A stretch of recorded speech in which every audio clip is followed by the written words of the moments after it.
Muy buenas tardes para todos. Un gusto volvernos a encontrar. Reciban un saludo cordial desde la Fundación Colombiana para la Distrofia Muscular. Queremos agradecer a todas las personas que se han conectado a este webinar sobre terapia física y rehabilitación en pacientes con distrofia muscular. Antes de iniciar, los invitamos a compartir los contenidos de nuestras páginas de Facebook, Instagram y Twitter para poder llegar con esta información a todas las personas que lo necesiten. Y recuerden que si necesitan algo más de información, pueden dirigirse a nuestras páginas de internet, donde con gusto se brindará la información necesaria. Además, les recordamos que este webinar está siendo transmitido vía Zoom y también por Facebook Live, así que en los últimos 10 minutos de la tarde se activará el chat de nuestro Zoom y de Facebook en la cajita inferior para que puedan dejar sus inquietudes o preguntas y de esta forma pues nuestra conferencista al finalizar la charla nos pueda despejar sus inquietudes. Así las cosas, quiero darle la bienvenida a la doctora Diana Soto, es fisioterapeuta egresada de la Corporación Universitaria Iberoamericana, es especialista en enfermedades neuromusculares. Se desempeña como coordinadora del área de fisioterapia en el Instituto Roosevelt de la ciudad de Bogotá y hace parte del equipo multidisciplinario de la Junta de las Enfermedades Neuromusculares del mismo instituto. Bienvenida, doctora Diana, gracias por estar con nosotros en este día. Adelante, por favor. Bueno, muchas gracias a ustedes por invitarme. Bueno, para todos, muy buenas tardes. Gracias por sacar tiempo de su vida personal para estar acá y aprender un poco más de distrofia muscular de Duchenne. Gracias a los pacientes que se conectan el día de hoy, porque esta charla es pensada en ustedes. Y los profesionales también que se conectaron, muchas gracias por estar acá y por el apoyo. Voy a compartir pantalla, me confirma si la ves, por favor. Sí, doc, la vemos, gracias. Bueno, nuevamente buenas tardes. Yo soy Diana Soto, soy fisioterapeuta, egresada hace 11 años de la Corporación Universitaria Iberoamericana en Bogotá, Colombia. Desde que me gradué he ejercido la fisioterapia en el ámbito de terapia física y desde hace más o menos 7, 8 años llevo trabajando con enfermedades neuromusculares. También realicé un entrenamiento en enfermedades neuromusculares y en evaluación motora en Barcelona, lo realicé este año. Estuve en el Hospital San Joan de Barcelona aprendiendo y compartiendo mi conocimiento para poder traer mejores prácticas de evaluación motora e intervención a los pacientes aquí en Colombia. Coordino el área de fisioterapia del Instituto Roosevelt. Ya ustedes conocen, el Instituto Roosevelt es referente en Colombia en enfermedades neuromusculares. Bueno, para iniciar la charla nos hacemos un interrogante muy importante. ¿Qué es intervenir un paciente con distrofia muscular de Duchenne? Entonces, lo primero que debemos saber es que hay ejes de la fisioterapia que trabaja principalmente por brindar una mejor atención a estos pacientes. Entre los ejes de la fisioterapia encontramos un eje muy importante, es la fuerza muscular, el rango de movimiento, la capacidad aeróbica, la parte pulmonar y los dos dispositivos de asistencia y movilidad. Recordemos que la distrofia muscular de Duchenne es una enfermedad huérfana, es una enfermedad que le da principalmente a los hombres. Las mamás, algunas madres son portadoras de la enfermedad, pero los síntomas de la enfermedad le da a los hijos varones y una de sus características principales es la debilidad muscular y la debilidad muscular progresiva. Al ser ello una característica principal, debemos entender que la fuerza muscular debe ser un pilar tanto para evaluar como para intervenir. Y de ahí en adelante todos los demás ejes que comprende la fisioterapia. Bueno, ¿qué es importante cuando hablamos de hacer terapia o intervenir un paciente? Es muy importante saber que la terapia no es para todos lo mismo y como muchas veces se entiende en muchos lugares y es hagámosle a todos los pacientes lo mismo. No, la terapia debe ser con planes individualizados. ¿Qué quiere decir individualizados? Cada paciente, acorde a la evaluación que realicemos, debemos plantear unas metas de intervención necesarias o prioritarias para ese paciente en cada momento de su vida o en cada ciclo de la enfermedad. Debe ser basado en una evaluación. Si no medimos el paciente, no sabemos en qué vamos a trabajar. Entonces, primordial y antes de hacer una intervención es medir que vamos a evaluar en ese paciente y luego que vamos a intervenir. Y debe ser basado en metas. Esto es muy importante y quiero traerlo a colación porque en muchas instituciones a veces no tenemos metas de rehabilitación, sino tenemos los pacientes de forma eterna y a todos les hacemos lo mismo. Y no, la fisioterapia es una especialidad dentro del área médica de la salud que también tiene unos ciclos y unos objetivos.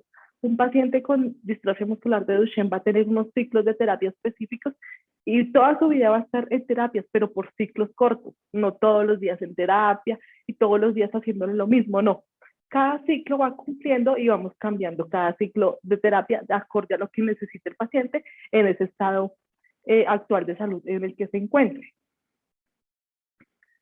Entonces, hagamos un recorderis muy pequeño para centralizarnos en la intervención. Lo primero es que a un paciente con distrofia muscular de Duchenne, un niño, debemos evaluarlo. ¿Cómo se evalúan los niños con distrofia muscular de Duchenne? Lo primero, se clasifica, como en el mundo se clasifican los niños con parálisis cerebral acorde a los niveles de funcionalidad del 1 al 5. Los pacientes con distrofia muscular de Duchenne también se clasifican acorde a su funcionalidad. Existen dos clasificaciones importantes, que es el signo de Vignos y el signo de Bruch. El signo de Vignos nos evalúa de 1 a 7 las habilidades que tiene el paciente. 1, el paciente que camina sin ninguna dificultad. 2, el paciente que camina sin dificultad, pero tiene dificultad para subir las escaleras. Y así cada va teniendo un deterioro. Un ejemplo, un Vignos 4 es un paciente que se puede levantar de una silla, pero no puede subir escaleras.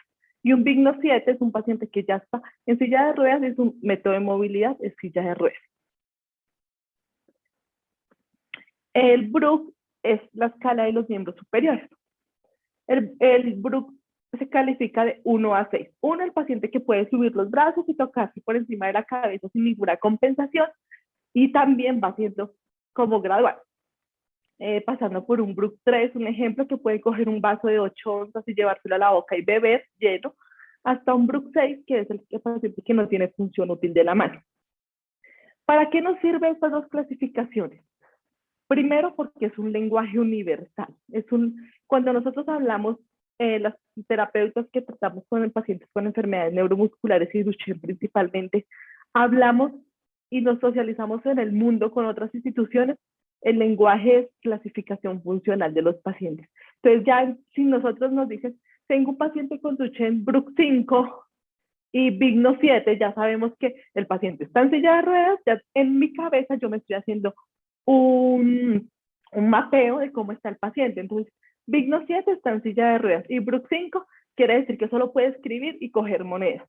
Entonces ya sé cómo es el paciente, cómo está el paciente.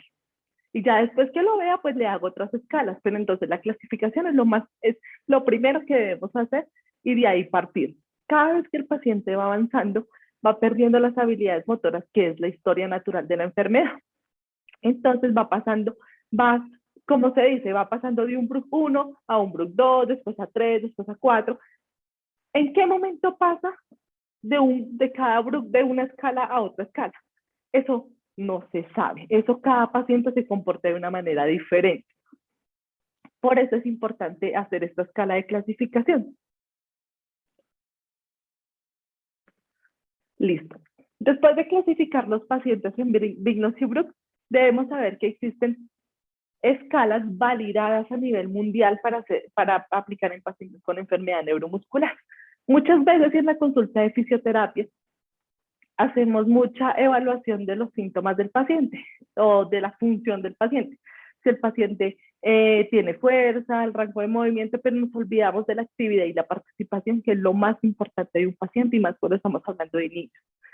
Las escalas que existen, la primera es el MFM, que es la medida de la función motriz, que es una escala que está validada para pacientes con distrofia muscular de Duchenne y otras enfermedades. Yo la llamo que es como la escala general para todas las enfermedades neuromusculares. Pues en su validación se validó para niños con Duchenne, con Becker, con atrofia muscular espinal, con Charcot-Marie-Tooth, y se puede utilizar en pacientes con distrofia. Y la escala Reina, que fue validada principalmente para distrofia muscular de Duchenne, es el North Star. que el NorthStar evalúa solo pacientes que deambulan. ¿Para qué es importante aplicar las escalas? Porque de las escalas se desprenden o podemos plantear las metas de intervención. Aquí en Colombia, ya llevamos desde el 2009 en el instituto aplicando escalas funcionales y nos ha servido para poder orientar al paciente y predecir sus cambios de funcionalidad y anticiparnos a hacer algún tratamiento o algún ejercicio con estos pacientes antes de que suceda pues, la historia natural de esos pacientes. Entonces, tenemos dos cosas importantes, la clasificación y la evaluación motora. La clasificación, Vignos y Bruch, la escala funcional, el MFM y el NorthStar. Hay otras escalas que se deben evaluar y es muy importante. Entre ellas encontramos la evaluación de la fuerza muscular. Acordémonos que el Duchenne es una enfermedad que principalmente afecta al músculo, la proteína distrofina, entonces el paciente empieza a tener debilidad muscular. ¿Cómo debemos medir la fuerza muscular? Es súper claro. La fuerza manual a veces es muy subjetiva. Entonces, ¿qué es importante en cada centro de rehabilitación? Es que haya un protocolo establecido de cómo medir la fuerza y siempre se haga de la misma manera. Y en los centros que se pueda, que atienda pacientes con enfermedad neuromuscular, se haga dinamometría, que es como la están viendo en el video, que es con un dinamómetro medir más objetivamente cuánta fuerza tiene ese paciente. ¿Por qué es clave medir la fuerza? Porque luego, para hacer intervención, o sea, para hacer terapia basada en fuerza, hay que saber cuánta fuerza tenía el paciente. Entonces es súper claro hacer esta medición. Hay otra prueba que es muy importante y se debe realizar, que es la prueba de caminata de 6 minutos. Es una prueba que inicialmente se empezó a utilizar para pacientes con enfermedad pulmonar obstructiva. La Academia de Tórax la propuso, la trajo para pacientes con enfermedad pulmonar obstructiva y a medida que ha pasado el tiempo se ha utilizado para pacientes con enfermedad neuromuscular, que nos permite ver la prueba de 6 minutos, la capacidad de marcha de un paciente, la fatiga y todo el entrenamiento, como la capacidad pulmonar y cardíaca que tiene ese paciente y pues plantearnos metas de rehabilitación. Lo ideal es que la evaluación de prueba de 6 minutos se haga después de los 6 años, porque requiere que el paciente haga un seguimiento instruccional y pues la prueba pueda ser un poco más objetiva. No requiere de mucho, un pasillo marcado, una terapeuta entrenada y ya. Cuando tenemos 3 pilares importantes para medir, que son la funcionalidad, la fuerza muscular y la capacidad, podemos empezar a hablar ahora sí podemos hablar de intervención. ¿Qué pasa? Y quiero ser muy sincero con los papás y los familiares de niños con Duchenne que están acá. La distrofia muscular de Duchenne y muchas enfermedades neuromusculares huérfanas, no es tan fácil que a uno en la universidad le enseñen y le digan, venga, trate a los pacientes así. No, porque recordemos que la prevalencia es muy baja, entonces uno encontrarse con un paciente de distrofia muscular de Duchenne en su práctica profesional no es tan fácil que ocurra. Ocurre en centros especializados donde llega. Un ejemplo, donde pues muchos de ustedes o profesionales que están acá estén trabajando, llegarán, pero no es tan usual que en las universidades se enseñen qué hacer con estos pacientes. A medida que pasa el tiempo, uno va aprendiendo de los mismos pacientes y demás. ¿Qué otra barrera tenemos las terapeutas? O también les quiero comentar es que hay muy pocos estudios de cuál es la mejor intervención de fisioterapia para estos pacientes. Entonces muchas veces no tenemos de dónde agarrarnos y dónde sustentar el quehacer fisioterapéutico. Pero la experiencia nos puede mostrar qué hacer con estos pacientes. Hay muy pocos centros de referencia en Colombia que atiendan estas enfermedades, son muy pequeños, hacen una enfermedad huérfana y rara. Los pacientes pues están dispersos en todo Colombia y pues en el centro donde yo trabajo, que es el Instituto Roosevelt, pues tenemos la fortuna de tener un centro trabajando por ser un centro de excelencia en pacientes con distrofia muscular de Duchenne y por ello nos llegan muchos allá. Y los terapeutas en sí a veces no tenemos muchos acercamientos a esas enfermedades y por ende pues no hay mucha experiencia en el manejo de estos pacientes. Pero no quiere decir que si no tenemos experiencia no podemos hacer nada. Claro que sí podemos hacer cosas por los pacientes, por mejorarle su calidad de vida, por enseñarle a una mamá, a un papá, cómo manejar los pacientes en casa y cómo pues mejorarles su estado físico acorde en cada estadio de la enfermedad. Entonces aquí les voy a mostrar algunas estrategias y demás que pueden basarse para los pacientes con distrofia.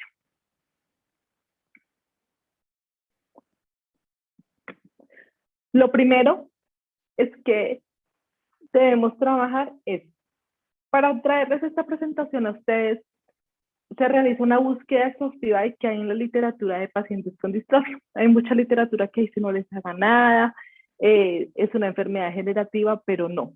Hay otra que apoya que hay que hacer una rehabilitación dirigida y orientada, y todo lo que yo les voy a mostrar en este momento es una mezcla entre lo que hay en rehabilitación, que aconseja hacer rehabilitación y tiene muy buena evidencia científica, y la experiencia que tengo con mi equipo de fisioterapia en el Instituto Roosevelt de cuáles son las mejores prácticas que se deben hacer. Lo primero y lo importante en estos pacientes es trabajar la movilidad articular y los estiramientos musculares. Los pacientes con distrofia muscular de Duchenne empiezan a hacer de forma temprana contracturas musculares. Ustedes lo ven mucho en el tendón de Aquiles, o sea, en el pie. Que ustedes ven que los pacientes o los papás consultan porque el niño camina en puntas, porque se tropieza, y con la experiencia y el manejo que he tenido con pacientes, cada vez veo que los pacientes con distrofia muscular de Duchenne están haciendo contracturas de forma temprana. Esto es un problema, porque si hacen contracturas de forma temprana empiezan a tropezarse más, caerse, y pierden la marcha un poco más rápido que otros niños que no tengan contractura. Caminar en puntas de pie es más difícil que caminar con el pie plantígrado. El plantígrado es todo el pie totalmente en el piso. Entonces es muy importante trabajar en esta parte de movilidad articular y estiramiento. ¿Qué principios básicos debemos tener para trabajar esto? Lo primero es iniciar de forma temprana los estiramientos y la movilidad articular. Cuando tengamos un paciente diagnosticado con distrofia muscular de Duchenne, lo primero que debemos enseñarle a la mamá, al papá o al cuidador primario es cómo hacer los estiramientos musculares. Perdón. ¿Por qué es importante enseñar a la familia?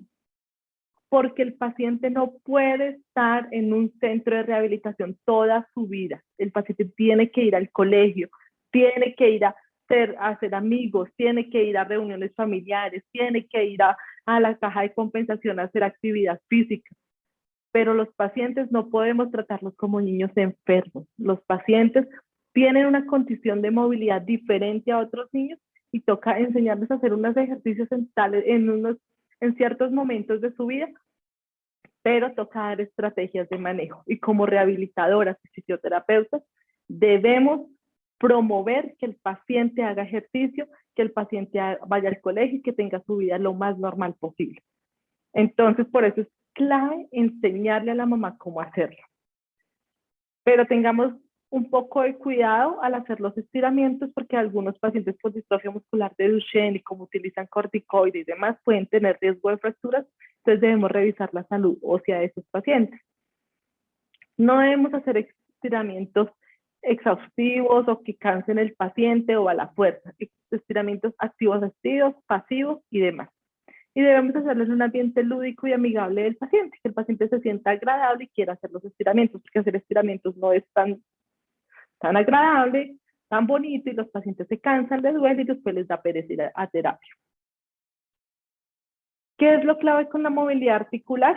Que es la capacidad de moverse en articulación. En los pacientes con Duchenne podemos hacer movilidad articular asistida, activa y movilidad pasiva o combinada. Lo importante es poder mover esa extremidad y lograr que la mamá entienda cómo hacer un movimiento. Lo ideal cuando el paciente camina y hace algún tipo de actividad es hacer todos los ejercicios de movilidad articular de forma activa. Cuando el paciente ya no camina o que está en una silla de ruedas, lo ideal es que se haga de forma pasiva o asistida. Quiere decir que el paciente ayuda un poquito el movimiento o la mamá o el papá lo hace completamente solo. Recordemos, y es clave, hacer este movilidad articular en los tobillos, en las rodillas, en los codos. Es muy importante, que son como las principales articulaciones que hacen deformidad articular de manera temprana. Lo segundo que debemos hacer es estiramientos musculares. Los estiramientos musculares se pueden hacer de forma estática o dinámica. ¿De qué depende? De la habilidad que tenga el paciente. Un paciente que camine, que suba escaleras, que esté en una etapa ambulatoria, puede hacer estiramientos dinámicos con baile, con pilates, con actividad física que vea por internet. Pero los pacientes que ya no caminan o que están en una silla de ruedas, la idea es hacerlos estáticos. Pero recordemos que son estáticos, pero no llevarlos al borde y hasta que le duela. Y no, eso ya no está, eso está mandado a recoger. Eso de sentársele en la rodilla al paciente para que estire porque tiene que estirar, eso no se usa. Se debe hacer estiramientos básicos y primero permitiendo que el músculo se elongue y que no le hagamos daño al paciente. Porque si fracturamos un paciente con Duchenne o se hace un desgarro en el músculo, pues sería más difícil su recuperación. ¿Cuál es el objetivo de hacer este trabajo de amplitud articular y estiramientos? Permitir que las articulaciones se muevan y evitar complicaciones osteomusculares de manera temprana. O también algunos pacientes que utilizan ortesis o silla, que si tiene deformidades, haga laceraciones en piel porque está pegando con la silla o algo. Entonces es nuestro deber como fisioterapeutas enseñarle a la familia esto.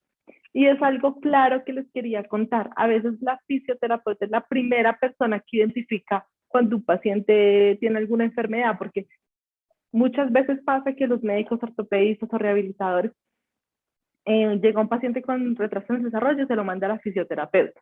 Entonces nosotras tenemos el ojo clínico y claro en cuando un paciente tiene retracciones, cómo trabajarlas. Entonces en nuestras manos está trabajar esto para que el paciente pues no tenga complicaciones tan tempranas. No quiere decir que si fisioterapia lo coge y le hace terapia no vaya a hacer deformidades articulares. No, pues sí las va a hacer, pero no de forma tan temprana. ¿Y las va a hacer por qué? Porque a medida que va pasando el tiempo, la enfermedad va pasando por su historia natural, el hueso va creciendo, el músculo cada vez es más corto, no está creciendo, está un músculo enfermo y se va quedando con una longitud menor al hueso. Entonces las contracturas van a aparecer, pero si hacemos terapia van a aparecer de una manera más tardía. ¿Cómo hacerlo? Y ya se los había dicho, en pacientes ambulantes lo podemos poner a hacer ejercicios activos que le gusten, que le motiven, como que haga puntilla, pies en puntitas, que baje el talón, que en los escalones haga subir y bajar el pie contra la pared, con un balón. Estrategias hay muchas. Es con cada paciente mirar cuál funciona. En pacientes que no caminan, como el paciente que están viendo al otro lado del video, podemos hacerlos de una forma más pasiva, donde yo le hago la movilidad y los estiramientos. Y lo más importante, perdón, es explicarle a la familia cómo hacerlo. Si no le explicamos a la familia, nuestro trabajo no va a ser funcional. A fisioterapia van 1 o 2 veces a la semana, 3, no sé, pero el paciente pues está con su mamá y con su papá toda su vida, entonces los papás deben aprender a hacer esos estiramientos. Y no son difíciles, son muy fáciles.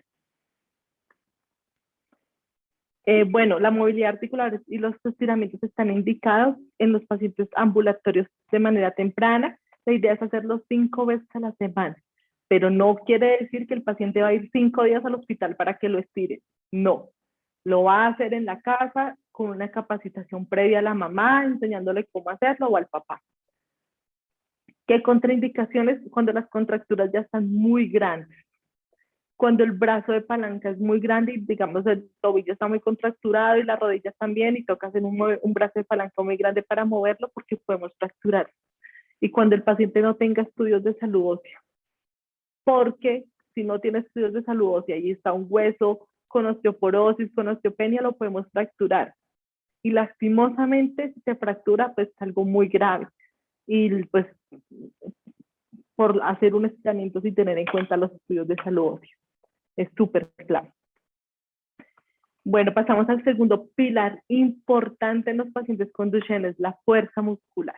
En muchos artículos dicen no hagan entrenamiento de fuerza muscular. En las últimas guías del 2020 de Nueva Zelanda nos dice sí, es una revisión sistemática de qué hacer y cuáles son las mejores prácticas en distrofia muscular. En distrofias musculares incluían algunos grupos de Duchenne. Dice, sí hagan fortalecimiento muscular, pero háganlo de una forma baja, sin hacer ejercicio ni explosivo, ni pliométrico, ni un ejercicio exhaustivo. Haga bajas resistencias para que el paciente trabaje el músculo que está afectado, pero lo tiene que hacer.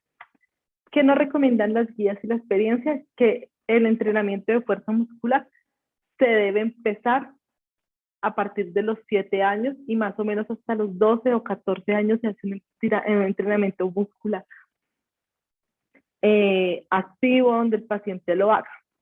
Hasta donde más alcancemos, si el paciente tiene 15 años y es un fenotipo Becker y camina y demás, pues le podemos seguir haciendo entrenamiento de fuerza muscular, hasta donde el paciente puede hacer con autocargas entrenamiento muscular, lo puede hacer.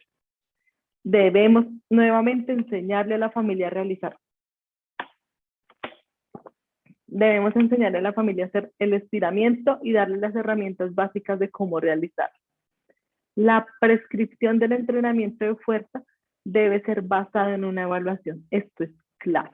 No podemos coger un paciente que llegue de primera vez a nuestra consulta y de una vez ya fortalezca con esta pesa, con esto, porque tenemos afán, porque tenemos más pacientes al lado. No. Si tenemos pacientes con distrofia muscular de Duchenne en nuestra consulta de fisioterapia, debemos dedicarle el tiempo que requiere, porque no es lo mismo atender un paciente con Duchenne que atender un paciente con un esguince, una lumbalgia. Son enfermedades totalmente diferentes y quizás los niños con Duchenne requieren más vigilancia y más la terapeuta ahí encima de ellos y mirándoles más. Y si no hay evaluación de fuerza, no podemos intervenir. No realizar ejercicios pliométricos de alto impacto. Y lo ideal, y esto es una experiencia que mi equipo de fisioterapia de Roosevelt y yo hemos notado, que para entrenar fuerza en niños es mejor hacer circuitos funcionales. No ponerlo con una banda y hágale, porque eso en los adultos funciona muy bien, porque tienen disciplina, están ahí. Pero un niño quiere jugar. Entonces, pues, si quiere jugar, ven, hacemos un circuito que incluya fuerza y equilibrio y así más cosas y vamos llamándole la atención y cumpliendo el objetivo de rehabilitación que nos basamos, que nos planteamos al inicio. Lo primero que debemos hacer y es muy importante es saber cuál es la fuerza máxima de ese paciente. Si no tenemos un dinamómetro, pues podemos hacer una repetición máxima en el grupo muscular que vayamos a trabajar, que es la cantidad máxima de peso que puede llegar a levantar un músculo con una técnica correcta una sola vez. Esto lo saben las fisioterapeutas, ustedes papás no se preocupen, que se tienen que aprender esto, no, esto lo saben las fisioterapeutas. Y si no, con dinamometría. Aquí pues hago una puya muy importante, es que en el Instituto Roosevelt adquirimos un dinamómetro isocinético, donde podemos evaluar con objetividad cuánta fuerza tiene un paciente con enfermedad neuromuscular. Entonces nos hace más fácil hacer una intervención con el paciente. Y lo ideal es que los centros que trabajan con enfermedades neuromusculares puedan tener dinamómetros. Perdón. Bueno, ¿qué es importante saber? Y papás, tampoco se estresen por esto, pero pues aquí en el público también hay terapeutas y debemos decirlo. Porque los papás de pronto van a decir, no, pero me está hablando cosas técnicas, no lo entiendo y es súper claro. Y los entiendo. Hay diferentes tipos de contracción. ¿Qué recomiendan las guías y qué recomendamos como experiencia de terapeutas que trabajamos con eso? Es que los pacientes con enfermedad neuromuscular deben hacer la contracción concéntrica. ¿Qué quiere decir esto? Que el origen y la inserción del músculo se acerca. Evitar todo tipo de fuerza concéntrica, porque al alejar el origen y la inserción, el músculo hace mayor resistencia y puede romper más fibras y podemos dañar el músculo. La literatura dice, sí, hace contracción concéntrica. Bueno, ahora vaya a la práctica y mire qué tan fácil es hacer eso. A veces no es tan fácil. Entonces, nosotros hemos creado este cuadro En el instituto, para tener como estandarizado cómo se debe hacer la fuerza, nosotros lo ideal que trabajamos es con Teraban, no le ponemos pesas a los niños por lo general, por todo el tema de crecimiento y demás. Y con Teraban es más fácil, evita menores riesgos a los pacientes y demás.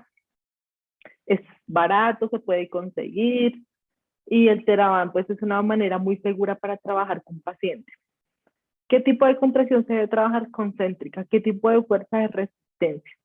¿Qué método? Autocarga o carga externa con Teraban lo aconsejo, pero pues si ustedes quieren con pesas también tienen que, pues, que evaluarlo y demás.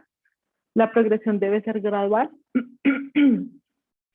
Lo ideal es empezar con bajas series y bajas repeticiones mientras el paciente se va acoplando. Lo ideal es 3 series, 8 repeticiones.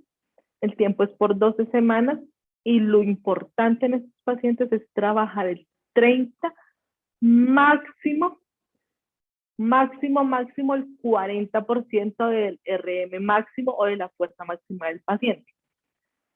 Pasado todo esto a un lenguaje que los papás que están acá con niños con Duchenne, como que nos entiendan un poco más y no digan como, ay, esto está muy técnico, qué aburrimiento, es que sus hijos sí deben hacer entrenamiento de fuerza y debe ser dirigido y debe ser por una terapeuta y ustedes lo deben replicar en casa.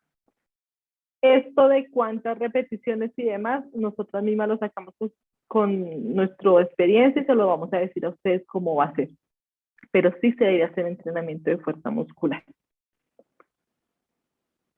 Aquí les traigo algunos ejemplos para que ustedes como que de pronto entiendan un poco mejor cómo se debe hacer un tipo de contracción concéntrica, cuántas repeticiones y demás. Este es un primer ejercicio, es un entrenamiento del deltoides, el niño con distrofia muscular de Duchenne. Todos estos videos son autorizados por sus padres para reproducirlos con fines educativos para que ustedes aprendan. Por favor, no tomen fotos. La idea es que ustedes vean niños reales, pacientes reales y vean lo difícil o lo fácil que es hacer una terapia. Entonces le ponemos una pelota que es como una ayuda de resistencia. Le pedimos que apriete la pelota y suelte. Cuando la pelota le pedimos 3 series y repeticiones para hacer entrenamiento del deltoides. Nosotros tenemos un protocolo estandarizado qué músculos vamos a trabajar. Entonces, el paciente aprieta la pelota, como ustedes lo ven en el video, hace la contracción concéntrica y cuando suelta, el balón le permite que suelte y no se devuelva, o sea, evita la contracción excéntrica. Entonces, así se debe hacer la estrategia. Se puede hacer con almohadas, con rollos, con lo que quieran, pero la idea es que sea una contracción concéntrica. El siguiente músculo es el bíceps que estamos trabajando acá y se los muestro. Le pedimos al paciente que haga la fuerza, la acción del bíceps, que es flexión de codo. A él ya le medimos la fuerza, tenía que coger una mancuerna de 2 kilogramos. Cuando él va a devolver el brazo, si ustedes se dan cuenta, yo se lo cojo para evitar la contracción excéntrica. O sea, para que cuando baje, el músculo no haga una contracción excéntrica y dañe sus fibras. Esto debemos estar muy entrenados y muy dedicados a esto. Por eso no es fácil. Esto no es fácil hacer un entrenamiento de fuerza muscular y lleva tiempo. El siguiente es el cuádriceps. Le pedimos al paciente que doble la pierna y espiche la pelota. Lo mismo, hace la contracción y cuando relaja la pierna, la pelota no permite que haga una contracción excéntrica. Se puede hacer en diferentes posturas, como ustedes quieran, pero la idea es promover que sea una contracción concéntrica. Esta es otra estrategia para los pacientes que de pronto ya no tienen control de tronco y necesitan hacerlo acostado o pues ustedes lo quieren hacer acostado para enseñarle a la familia. Así también lo pueden realizar. Siempre estar pendiente en las series, en las repeticiones y que el paciente cumpla el objetivo por el cual va. Entonces ya vimos que la movilidad articular y que la fuerza muscular. Ahora la capacidad aeróbica. Este es un tema muy importante y es algo clave que debemos trabajar. Los pacientes con distrofia muscular de Duchenne empiezan algunos que tienen problemas cardíacos, otros no. otros que también por el corticoide se engordan un poquito, otros que de pronto por ansiedad comen mucho y se engordan. Recordemos que la caja torácica también tiene músculo y el corazón también es músculo y se afectan, entonces nos toca trabajarlo. Para mí es un pilar también importante trabajar la capacidad aeróbica, pero no es tan fácil, entonces debemos tener muchas estrategias. Los principios básicos, que el entrenamiento cardiopulmonar debemos iniciarlo a partir de los 7 años, 5 años, que puede ser un poquito más medido. Enseñar a la familia cómo realizarlo en casa, prescribirlo basado en una evaluación y tener precauciones cuáles pacientes tienen alteración cardíaca, porque los que tengamos alteración cardíaca es mejor tratarlos en un centro experto en rehabilitación cardíaca, porque nos puede salir algún problema y ¿qué hacemos? Corremos. Y lo importante no es llegar a una fatiga extrema ni cansar tanto los pacientes. Que es muy importante y es clave. Y a veces los fisioterapeutas no enseñamos esto que es tan fácil y los papás tampoco lo saben hacer. Lo principal para hacer un entrenamiento de capacidad aeróbica es tomar la frecuencia cardíaca, algo básico. En este momento existen muchos relojes inteligentes que toman la frecuencia cardíaca, pero si no lo tenemos, nosotros debemos enseñarle a tomar la frecuencia manual, como lo aprendimos en la universidad, a la muñeca o al cuello. Y por un minuto contar cuántos latidos tiene nuestro corazón.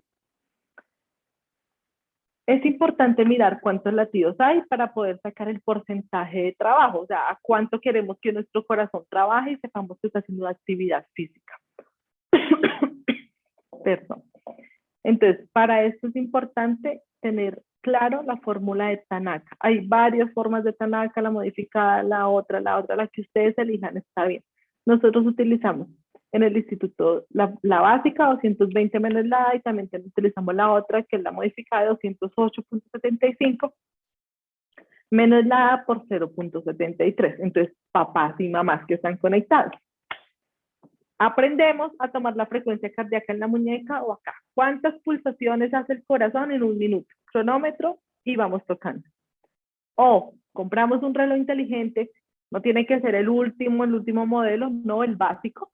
Miramos con cuánta frecuencia cardíaca está nuestro paciente y de ahí decimos, voy a poner un ejemplo. Pepito Pérez tiene 10 años. Vamos a hacer la básica. 220 menos 10, 210. A ese 210 vamos a trabajarle, tengo que sacar calculadora, perdón. 210 vamos a trabajarle, lo ideal es trabajar entre 60 y un 70% de la frecuencia cardíaca. Vamos a sacarle el 65% de la frecuencia cardíaca. 210 por 65 dividido 100. Nos da 136. A 136 latidos debe llegar nuestro paciente cuando esté trabajando. ¿Qué quiere decir? Si tenemos un reloj inteligente, le tomamos así o tenemos un pulso oxímetro, cuando lo pongamos en la bicicleta, en el cicloergómetro, debemos mirar que su corazón trabaje a 136 latidos.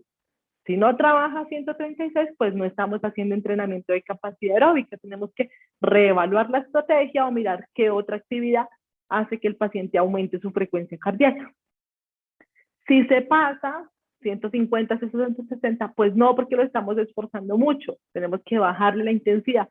Y si está por debajo, 100, 105, pues tampoco, porque no estamos trabajando nada y estamos perdiendo el tiempo. No estamos haciendo ninguna actividad.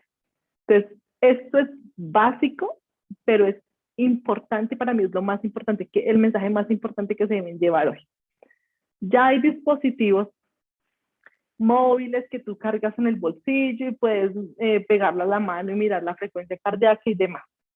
También hay algo importante y hay un estudio que también nos dice que ustedes se han dado cuenta que en los celulares a veces hay algo que se llama salud y el contador de pasos.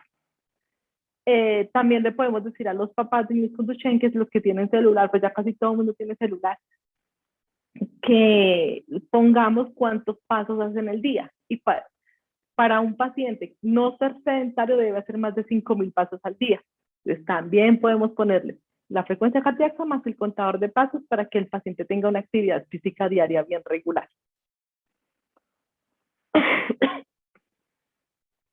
Después de esto, el ejercicio físico hay que hacerlo de 3 a 5 veces a la semana. La intensidad, la idea es que la frecuencia cardíaca máxima de trabajo sea del 60 al 70%. Hay escalas como la OMI o como la BOR modificada o como la BOR sencilla que miden la capacidad de, la disnea o la fatiga del paciente. Lo ideal es que esté de 5 a 10, o sea, un cansancio moderado. La duración es que se haga de 15 a 20 minutos al día y que sea gradual. ¿Qué método? La mecanoterapia, bicicleta estática, ciclorrómetro, lo que ustedes decidan. A mí me ha funcionado mucho y a mi equipo pues también le ha funcionado, y es los pacientes que no caminan, ponerlos a girar en la cama, hacer rollitos. Eso también aumenta la frecuencia cardíaca y ahí estamos haciendo también trabajo cardiopulmonar. Son también pacientes del instituto donde ya les medimos la frecuencia cardíaca previa y los ponemos a hacer ejercicio, bicicleta estática. Este es un dato muy importante. A veces los pacientes que dejan de caminar, en ese momento en que dejan de caminar, ellos pueden seguir haciendo estas actividades de bicicleta. Entonces aprovechemos, porque a veces decimos, no, si no caminan, ya no lo podemos poner en una bicicleta. Intentemos y miramos que nos podemos llevar sorpresas con algunos pacientes. Si no caminas, podemos hacer cicloergómetro de miembros superiores, que también nos permite tomar frecuencia cardíaca previa, ponerlo a hacer ejercicio y ir mirando si la frecuencia cardíaca va a aumentar.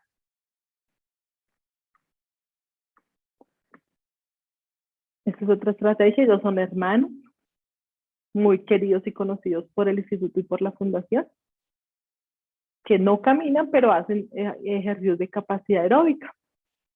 Recuerden que el ejercicio es casi obligación para todo el mundo, tenga o no tenga alguna enfermedad.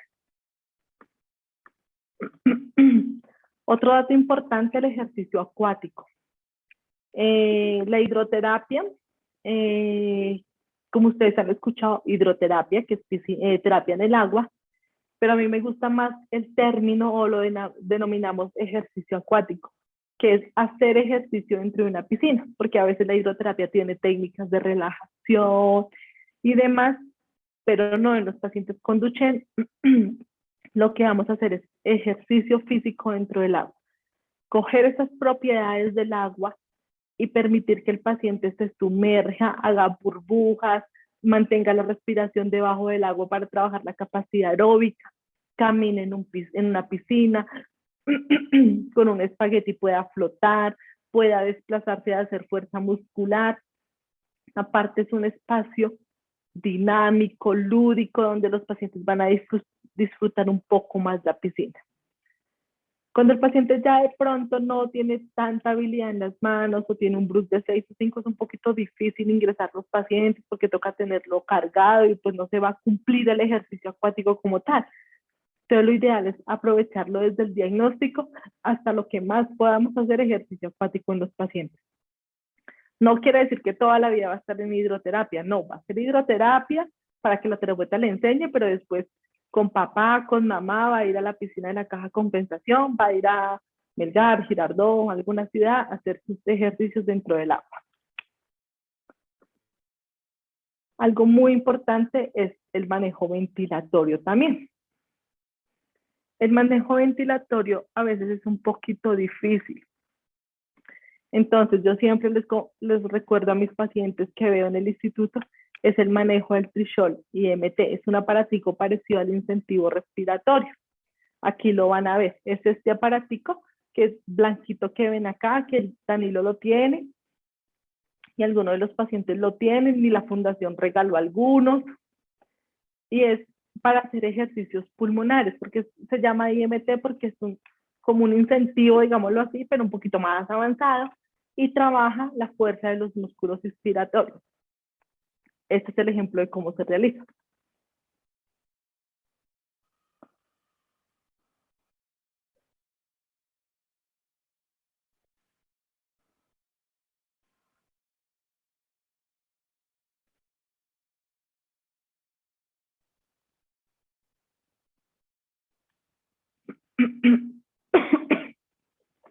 Perdón.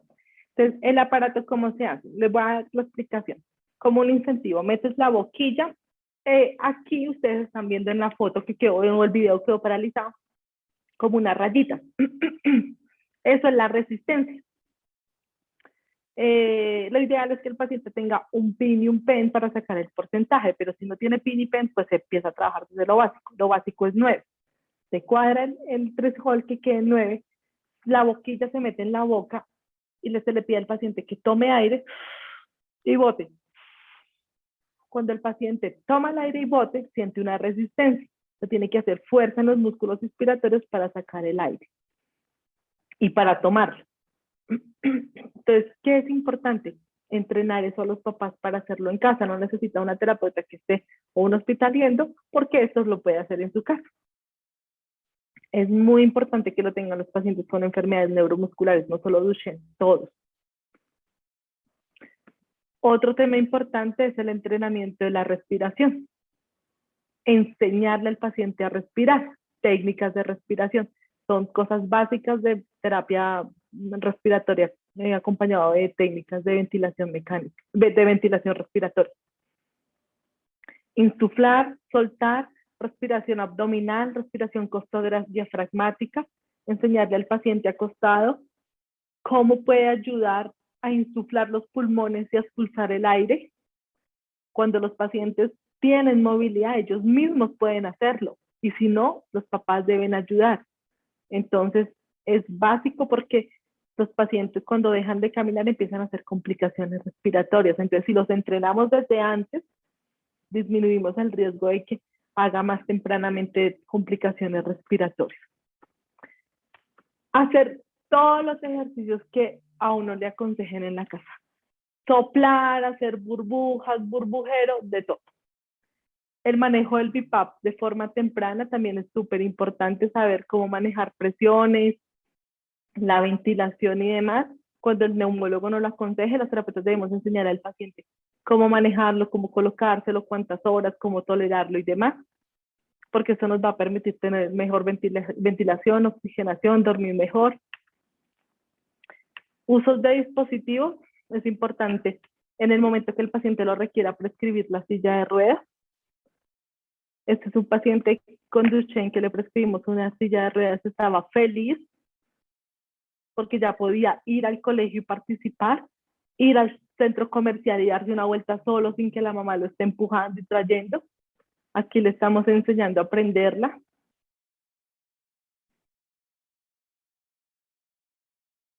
Las terapeutas también debemos saber cuándo entrenarlas, cómo se debe entrenar, cómo posicionar a un niño en la silla de ruedas y demás.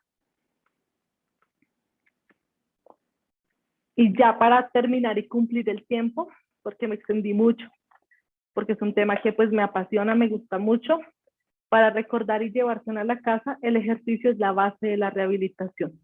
Debe ser cuantificable, no se puede llegar a fatigas extremos o cansancio excesivo. Se debe educar a la familia porque la familia es el pilar fundamental en esto, y debemos pensar en la inclusión social y participativa. O sea, dejar de tratar a los niños como enfermos, sino tratarlos como niños normales, que vayan al colegio, que puedan ir a una universidad, que puedan ir a una fiesta, que puedan ir a un parque de diversiones, que puedan hacer su vida lo más normal posible. Muchas gracias.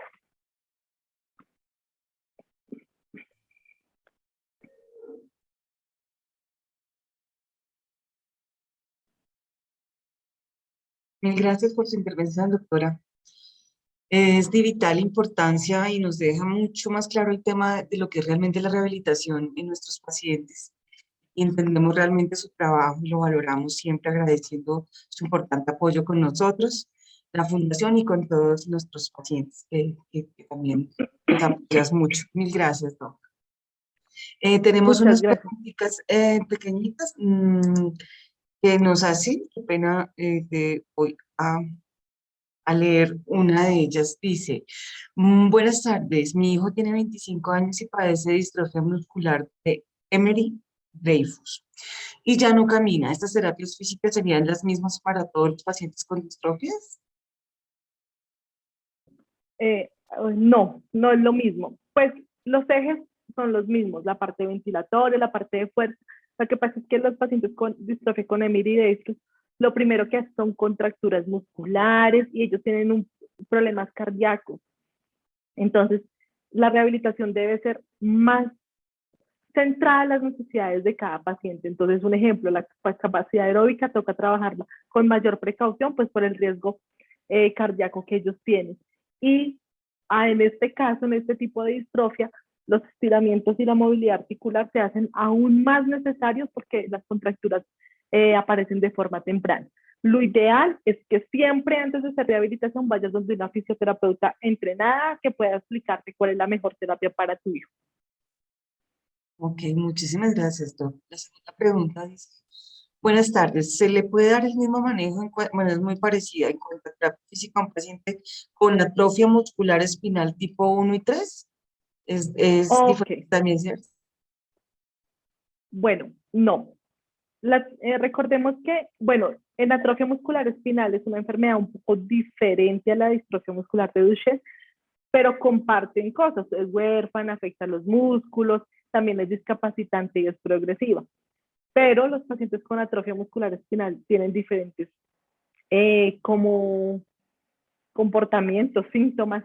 Entonces, los ejes son los mismos porque en enfermedad neuromuscular se debe trabajar los mismos ejes, pero con atrofia muscular debemos hacer otro tipo de intervención más detallada. Ejemplo, pacientes con atrofia muscular tipo 2 no caminan, entonces pues no podemos hacer ningún ejercicio, estiramiento activo asistido en bípedo porque pues no caminan, entonces toca orientarlo más a esa enfermedad. Y los pacientes con atrofia muscular tipo 3 toca evaluar cuál es su capacidad para poder prescribir el ejercicio. Atrofia muscular espinal tiene muchas variables también como el Duchenne, entonces toca, nos daría otra hora aquí explicándolo, pero lo ideal es que vayas a cada paciente le orienten de manera diferente y en cada momento, porque no es lo mismo tratar un paciente con atrofia muscular espinal tipo 3, un ejemplo, cuando tiene 8 años a cuando tiene 15 años. Son Sí. totalmente estadios diferentes de la enfermedad y necesitan cosas diferentes. Ok, Doc, muchas gracias. Otra pregunta dice, ¿es verdad que el músculo que se pierde no se recupera en el caso de las distrofia musculares? Sí, el músculo que se daña y se pierde no se recupera y cada vez la enfermedad es progresiva, entonces va deteriorando más el músculo. Pero con lo que tenemos debemos trabajar y con cada paciente se comporta diferente. Eso es mentira y se los digo desde mi experiencia que llevo viendo ya casi 8 años niños con Duchenne, con AME, con Emery-Dreifuss, que los pacientes todos son iguales y todos son del libro. El libro de Duchenne dice que, o el estudio dice que todos los niños con Duchenne a los 9 años se comportan así. No, eso no pasa así, se los digo desde mi experiencia y con todo el respeto. No pasa así, cada niño se comporta diferente. Hay niños que pierden la marcha antes, otros después, otros que tienen más fuerza en los músculos que otros, eso pasa. Entonces, cada caso es individualizado. Ok, doctora. Hola, buenas tardes, doctora Soto. Muchas gracias. Eres un ángel. Josep inició terapias domiciliarias. ¿Qué recomendación nos puedes compartir para trabajar ejercicios en casa? Muchas gracias. Bueno, los ejercicios en casa, los que les dije, todos se pueden hacer.